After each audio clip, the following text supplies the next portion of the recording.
Good evening everyone, मैं हूं गुलजार। स्वागत है आप सभी का हमारे यूट्यूब चैनल में। आज के इस वीडियो में हम आपको कुछ शॉर्ट ट्रिक बताने वाले हैं जिनकी सहायता से आप बगैर पेन उठाए ही कुछ संख्याओं का वर्ग और कुछ का मल्टीप्लिकेशन बड़ी आसानी से निकाल सकते हैं। तो बगैर किसी देरी के आइए शुरू करते हैं। मान लीजिए कि हमें 15 का वर्ग निकालना है, तो समझने के लिए 1 और 5 को थोड़ा दूरी दूरी पे लिख लेते हैं। अब 1 और 5 के नीचे एरो लगाते हैं। एरो लगाने के बाद हमें क्या करना होता है, जैसे ये 5 है तो 5 का स्क्वायर करना होता है, यानी 5 का वर्ग करना होगा। तो 5 का वर्ग कितना होगा, 25। इसे नीचे लिख लेंगे। उसके बाद जैसे यहाँ पे 1 है तो इससे अगली वाली संख्या क्या होगी, 2। तो 1 और 2 को गुणा करके हम नीचे लिखेंगे। 1 और 2 का गुणा 2 हो जाएगा और यही 225 हो गया हमारा आंसर। तो आप अगर प्रैक्टिस कर लेते हैं तो पेन उठाने की आपको ज़रूरत नहीं पड़ेगी। जैसे आपने देखा 15 है, 15 में आप पहले 5 का स्क्वायर करेंगे, 25 लिख देंगे। उसके बाद 1 की अगली वाली संख्या 2, उसका 1 और 2 का गुणा करके 2 लिख दिया तो हो गया 225। आपको पेन उठाने की ज़रूरत नहीं है। चलिए एक आध दो की प्रैक्टिस और कर लेते हैं। मान लीजिए 25 का स्क्वायर निकालना है, तो 25 में 5 का स्क्वायर करेंगे, पहले 25 हो जाएगा। उसके बाद फिर हम 2 से अगली वाली संख्या क्या आती है, 3। तो 2 और 3 का गुणा कितना हो जाएगा, 6। और यही हो गया 625 हमारा आंसर। 45 का निकालते हैं। 45 में पहले 5 का स्क्वायर करेंगे, कितना हो जाएगा, 25। लिख लिया हमने। उसके बाद अब देखेंगे हम 4 के बाद क्या आता है, 5। 4 और 5 का गुणा कितना हो जाएगा, 20। लिख लिया। यही हो गया हमारा आंसर। प्रैक्टिस कीजिए, बगैर पेन उठाए सीधा आंसर लिखेंगे। मान लीजिए 115 का निकालना है तो 5 का स्क्वायर करेंगे, 25। 11 के बाद क्या आता है, 12। तो 12 और 11 का गुणा कितना हो जाएगा, 132। यही हो गया हमारा आंसर। इस तरीके से आप हर उस संख्या का वर्ग निकाल सकते हैं जिसके लास्ट में 5 आता है। यानी कि ये ट्रिक सिर्फ वहाँ लगेगी जिस संख्या के लास्ट में 5 आता है। अब आइए सीखते हैं अगली ट्रिक।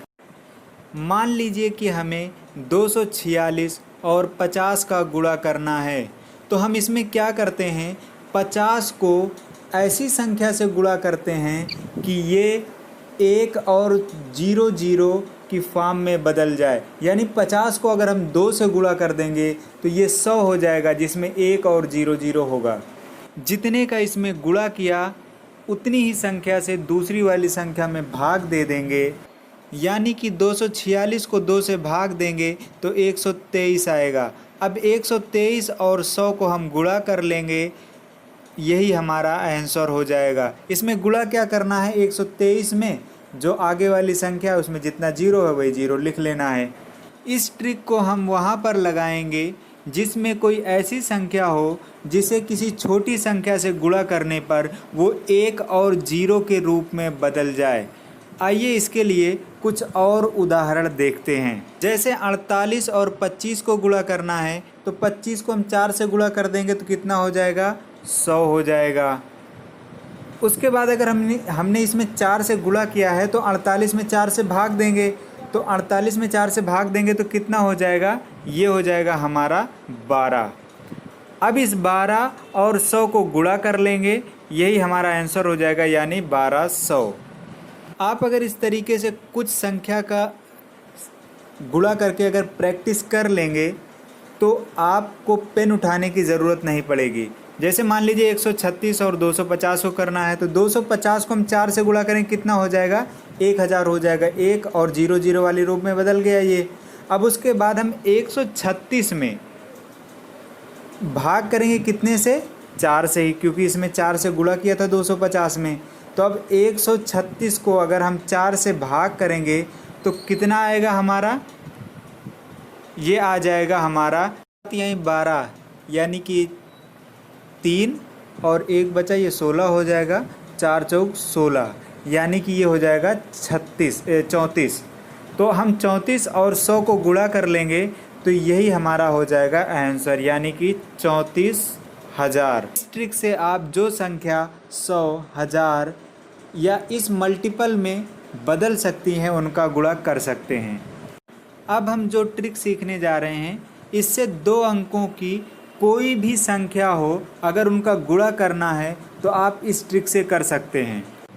मान लीजिए हमें 21 और 32 का गुणा करना है, तो इसमें सबसे पहले हम दाहिने साइड की संख्या का गुणा करते हैं, यानी कि 1 और 2 का गुणा करेंगे तो कितना आ जाएगा 2। उसके बाद हम क्या करते हैं, इसको थोड़ा सा 21 और 32 को अलग लिख लेते हैं समझने के लिए। जैसे हमने 21 और 32 को ये लिख लिया और इसमें क्रॉस एरो लगाते हैं, चूँकि हमें क्रॉस में ही गुणा करना है। तो हम पहले 2 और 2 का एरो की दिशा में गुणा करेंगे, कितना हो जाएगा 4। उसके बाद हम दूसरे वाले एरो की दिशा में गुणा करेंगे, 3 और 1 का गुणा कितना हो जाएगा 3। अब इन दोनों को हम जोड़ लेंगे, कितना हो जाएगा 4 और 3 7। इस 7 को हम 2 के पहले लिख लेंगे। उसके बाद हम क्या करते हैं, लास्ट में जो संख्या हमने ली थी 21 और 32, उसके उल्टे साइड में यानी लेफ्ट साइड में जो संख्या है उसका आपस में हम गुणा कर लेते हैं। तो इनका गुणा करेंगे, 3 और 2 का गुणा कितना हो जाएगा 6। अब इसको हम 7 के पहले लिख लेंगे 6 और 672 आ गया टोटल। यही हो गया हमारा आंसर। इस तरीके से आप किसी भी संख्या का गुणा कर सकते हैं। चलिए हम और कुछ एग्जाम्पल लेते हैं। जैसे 11 और 12 का गुणा करना है, तो सबसे पहले हम क्या करेंगे, 1 और 2 का गुणा करेंगे तो कितना आएगा 2 लिख लिया। उसके बाद हम 11 और 12 को अलग अलग लिख लिया। क्रॉस एरो लगाएंगे, 1 और 2 का गुणा करेंगे तो कितना हो जाएगा 2, और फिर क्रॉस एरो 1 और 1 का गुणा करेंगे तो कितना हो जाएगा 1। 2 और 1 को हम जोड़ लेंगे, कितना हो जाएगा 3। उसके बाद हम क्या करेंगे, इसको हम 2 के पहले लिख लेंगे। उसके बाद हम उल्टे साइड की 1 और 1 का गुणा करके लिख लेंगे और यही हो जाएगा हमारा आंसर। चलिए अगला करते हैं, 14 और 26 का गुणा करते हैं। तो 4 और 6 का गुणा कितना हो जाएगा 24। 24 का हम पूरा 24 नहीं लिखते हैं, इसका लिखेंगे सिर्फ 4। 2 हमारा बच जाएगा हासिल यानी कैरी। उसके बाद हम फिर क्या करेंगे, क्रॉस गुणा करेंगे, 1 और 6 का गुणा करेंगे कितना हो जाएगा 6, और 2 और 4 का गुणा करेंगे कितना हो जाएगा 8। तो 6 और 8 इसको हम जोड़ लेंगे, 6 और 8 कितना हो जाएगा हमारा 14 हो जाएगा। और 14 में 2 कैरी जो बचा था वो भी जोड़ लेंगे, तो 14 2 कितना हो जाएगा 16। 16 को हम फिर पूरा नहीं लिखेंगे, 16 का सिर्फ 6 लिखेंगे और 1 हमारा बच जाएगा कैरी यानी हासिल बच जाएगा। लास्ट में 1 और 2 का गुणा करके उसमें 1 हासिल जो बचा था वो जोड़कर लिख देंगे, यही हमारा उत्तर हो जाएगा। तो इस तरीके से आप ट्रिक का इस्तेमाल करके मैथ और फिजिक्स में अपनी स्पीड को बढ़ा सकते हैं। अगर आपको हमारी वीडियो अच्छी लगी हो तो आप सब्सक्राइब ज़रूर कीजिएगा और साथ में बेल आइकन को भी प्रेस कर दीजिएगा, ताकि आपको हमारी हर वीडियो का नोटिफिकेशन सबसे पहले मिल जाया करे।